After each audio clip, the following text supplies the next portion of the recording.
चुनाव आयोग का जबरदस्त एक्शन। ममता राहुल की बोलती हो गई बंद। यूनिक वोटर कार्ड नंबर होगा जारी। पश्चिम बंगाल चुनाव से पहले खेला। नमस्कार, आप सभी का बहुत बहुत स्वागत है। आप देख रहे हैं स्पेशल स्टोरी। मैं हूं परवीन शेख।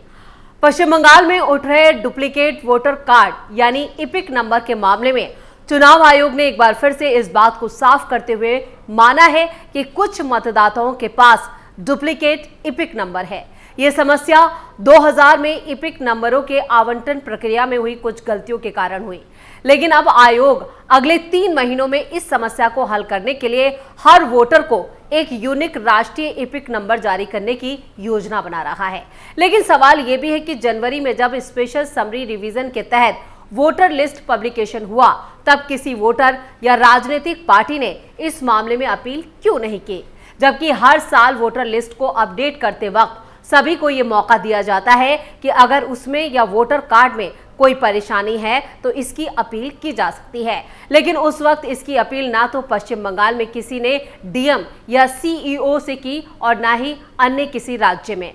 चुनाव आयोग ने क्या कहा? अब चुनाव आयोग का कहना है कि भारत में मतदाता सूची दुनिया का सबसे बड़ा वोटर डेटाबेस है, जिसमें 99 करोड़ से ज्यादा रजिस्टर्ड वोटर हैं। मतदाता सूची को लगातार अपडेट किया जाता है, जिसका पब्लिकेशन 6 और 10 जनवरी 2025 को प्रकाशित किया गया था। वोटर लिस्ट अपडेट करते वक्त इसकी पारदर्शिता बनी रहे, इसलिए इस दौरान बीएलओ और राजनीतिक दलों के बूथ स्तर के एजेंटों को भी इसमें शामिल किया जाता है, जिसमें आपत्तियां दाखिल करने का भी मौका दिया जाता है। जिसमें अगर कोई व्यक्ति मतदाता सूची से संतुष्ट नहीं है तो वो आरपी अधिनियम 1950 की धारा 24A के तहत डीएम, जिला कलेक्टर, कार्यकारी मजिस्ट्रेट के पास पहली अपील और धारा 24B के तहत मुख्य निर्वाचन अधिकारी यानी सीईओ के पास दूसरी अपील दायर कर सकता है। यूनिक राष्ट्रीय इपिक नंबर जारी करने की योजना। अब चुनाव आयोग ने यह भी कहा है कि यह सही है कि कुछ वोटर कार्ड के नंबर डबल पाए गए, जिसमें 100 से ज्यादा वोटर्स की जांच भी की गई, जिससे पता चलता है कि डुप्लीकेट इपिक नंबर वाले मतदाता वास्तविक मतदाता है। इपिक नंबर कुछ भी हो, एक मतदाता सिर्फ उसी मतदान केंद्र पर मतदान कर सकता है जिससे वो जुड़ा हुआ है। 2 वोटर्स का एक इपिक नंबर कैसे हो सकता है? ईसी पर ममता बनर्जी ने लगाए गंभीर आरोप। पश्चिम बंगाल के सीएम ममता बनर्जी ने राज्य में वोटर लिस्ट को लेकर सवाल उठाए। इससे पहले इंडी गठबंधन के घटक दल कांग्रेस, शिवसेना, यूबीटी ने महाराष्ट्र विधानसभा चुनावों में वोटर लिस्ट को लेकर शक जताया था। इस मामले में अब वोटर लिस्ट को लेकर नई बहस छिड़ गई है। तृणमूल कांग्रेस प्रमुख ममता बनर्जी पिछले हफ्ते एक ही मतदाता पहचान पत्र ईपीआईसी यानी इपिक संख्या वाले कई मतदाताओं को चिन्हित उन्होंने किया था।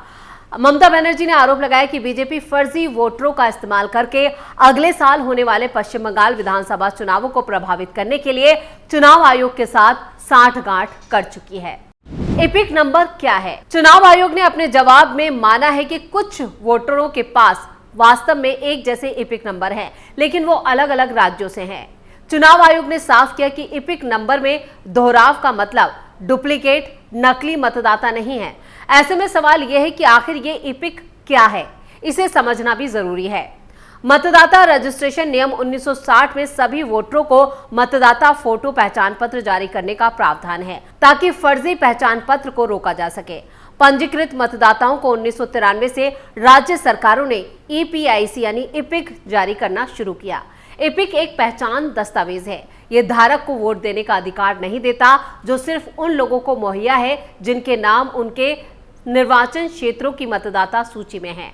इपिक में मतदाता का नाम, उसकी उम्र, उसके घर का पता और चुनाव आयोग द्वारा निर्दिष्ट कोई भी विवरण, मतदाता की एक तस्वीर और पंजीकरण अधिकारी के फैक्सिस्माइल हस्ताक्षर होते हैं। कैसे मिलता है इपिक नंबर? चुनाव आयोग की मतदाता सूची मैनुअल 2023 के मुताबिक हर इपिक एक अद्वितीय इपिक नंबर के तहत जारी किया जाता है। ये एक अल्फा न्यूमेरिक श्रृंखला होती है, जिसमें 3 वर्णमाला कोड होते हैं और उसके बाद 7 अंकों की संख्या होती है।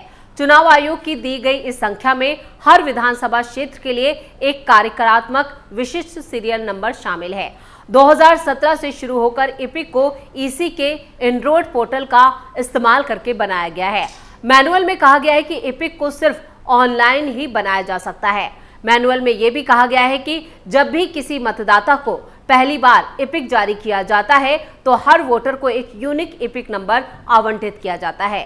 प्रतिस्थापन इपिक के मामले में नंबर मूल के समान ही रहेगा। क्या है ममता बनर्जी के आरोप? टीएमसी ने आरोप लगाया कि कई वोटरों के इपिक नंबर एक ही हैं और इस तरह मतदाता लिस्ट की शुद्धता को लेकर चिंता जताई, यानी मतदाता लिस्ट को लेकर उन्होंने गड़बड़ी की शंका जताई। पिछले हफ्ते कोलकाता में पार्टी कार्यकर्ताओं से बात करते हुए ममता बनर्जी ने उनसे वोटर लिस्ट की जांच करने को कहा था। उन्होंने आरोप लगाया कि बीजेपी और चुनाव आयोग फर्जी वोटर्स को जोड़ रहे हैं। उन्होंने ये भी कहा कि महाराष्ट्र और दिल्ली में बीजेपी ने चुनाव आयोग की शय पर वोटर लिस्ट में हेरा फेरी की है। ममता बनर्जी ने कहा कि महाराष्ट्र और दिल्ली के बाद अब आप बंगाल को निशाना बना रहे हैं। हम आपको मुंह तोड़ जवाब देंगे, एक बार फिर खेला होवे। मैं पार्टी कार्यकर्ताओं से कह रही हूं कि इस बार गेंद को जोर से मारें। और टीएमसी ने आरोप दोहराते हुए कहा कि गैर निवासियों को डुप्लीकेट ईपीआईसी यानी इपिक नंबर का इस्तेमाल करके वोट डालने के लिए बंगाल लाया जा रहा है। इलेक्शन कमीशन ने क्या कहा? चुनाव आयोग ने माना कि वास्तव में डुप्लीकेट यानी इपिक नंबर थे, लेकिन साथ ही कहा कि इसका मतलब ये नहीं है कि नकली मतदाता हैं। चुनाव आयोग ने कहा कि इनॉट प्लेटफॉर्म पर शुरू होने से पहले दूसरे जो सभी राज्य हैं वो इपिक कार्ड के लिए एक अल्फा न्यूमेरिक सीरीज का इस्तेमाल कर रहे थे। इससे इपिक नंबरों की नकल की जानकारी मिल गई थी। हालांकि पहचान दस्तावेज पर दूसरे विवरण जिसमें नाम, पता और निर्वाचन क्षेत्र, मतदान केंद्र अलग अलग होते हैं। क्यों अचानक ममता ने छेड़ा वोटर युद्ध? पश्चिम बंगाल में अगले साल विधानसभा चुनाव होने हैं, लेकिन उससे पहले सूबे की सीएम ममता बनर्जी ने बीजेपी और चुनाव आयोग के खिलाफ मोर्चा खोल दिया है। हाल ही में ममता बनर्जी ने आरोप लगाया कि बीजेपी ने एक एजेंसी को बंगाल भेजा है जो राज्य के वोटर्स को हरियाणा, गुजरात, राजस्थान, यूपी और बिहार के वोटर से बदल रहे हैं। ममता बनर्जी ने कहा कि वोटर लिस्ट में बड़े पैमाने पर छेड़छाड़ की जा रही है। उन्होंने चुनाव आयोग के सामने धरने की भी चेतावनी दी। सवाल ये उठता है कि ममता बनर्जी के ये आरोप महज आरोप हैं या वोटर लिस्ट में उत्तर भारत के लोगों के दखल का आरोप लगाकर ममता बनर्जी एक नया नैरेटिव सेट करना चाहती हैं। ममता बनर्जी ने अपने भाषण में यह भी कहा कि पश्चिम बंगाल की वोटर लिस्ट में हरियाणा, राजस्थान समेत उत्तर भारत के कई राज्यों के लोगों के नाम डाले जा रहे हैं। ये ऑनलाइन किया जा रहा है। बीजेपी नहीं चाहती कि बंगाल में उसकी संस्कृति बरकरार रहे। वोटर लिस्ट में छेड़छाड़ के बहाने ममता बनर्जी ने बंगाली अस्मिता का दांव खेला। 2021 के विधानसभा चुनाव में भी ममता बनर्जी ने यह दांव खेला था और पीएम मोदी और अमित शाह जैसे बड़े बीजेपी नेताओं को बाहरी करार दिया था। इस बार ममता बनर्जी इस दांव को एक साल पहले ही खेल रही हैं। दरअसल बंगाल की सियासत में बीजेपी के पास कोई बड़ा सूबे का चेहरा नहीं है। बीजेपी अक्सर बांग्लादेशी प्रवासियों और उत्तर भारत के खासतौर पर यूपी, बिहार से गए वोटर्स को साधने की राजनीति करती रही है। ऐसे में ममता बनर्जी का ये दांव और बंगाली अस्मिता की बात उनकी एक रणनीति का बड़ा हिस्सा है। हरियाणा, महाराष्ट्र और दिल्ली से ममता ने लिया सवाल। ममता बनर्जी ने अपने आरोपों में कहा है कि बीजेपी और चुनाव आयोग ने यही चाल महाराष्ट्र और दिल्ली में भी चली और सत्ता हासिल की, लेकिन बंगाल में ये नहीं चलेगा। हमने उनकी चाल पकड़ ली है। दरअसल दिल्ली में अरविंद केजरीवाल ने भी फर्जी वोटर्स का मुद्दा उठाया था। महाराष्ट्र में ये मुद्दा उठा, लेकिन दिल्ली में केजरीवाल ने ये मुद्दा ऐसे वक्त पे उठाया था जब चुनाव पीक पर था और केजरीवाल के खिलाफ माहौल दिखने लगा था। वहीं इसके उलट महाराष्ट्र में तो ये मुद्दा चुनावी नतीजे आने के बाद खुलकर सामने आया, लेकिन बंगाल के चुनाव में अभी एक साल का वक्त बचा है। ऐसे में ममता आक्रामक होकर इस मुद्दे को उठा रही हैं और धरने की चेतावनी के बहाने वो बता रही हैं कि वो इसे बर्दाश्त करने के मूड में नहीं है। बीजेपी की रणनीति का काउंटर अटैक। झारखंड विधानसभा चुनाव की तरह बीजेपी पश्चिम बंगाल में भी गैर कानूनी बांग्लादेशी प्रवासियों के मुद्दे को उठा सकते हैं, लेकिन पिछले चुनाव में भी बीजेपी को बंगाल के आदिवासी प्रभाव वाली सीटों पर फायदा हुआ था।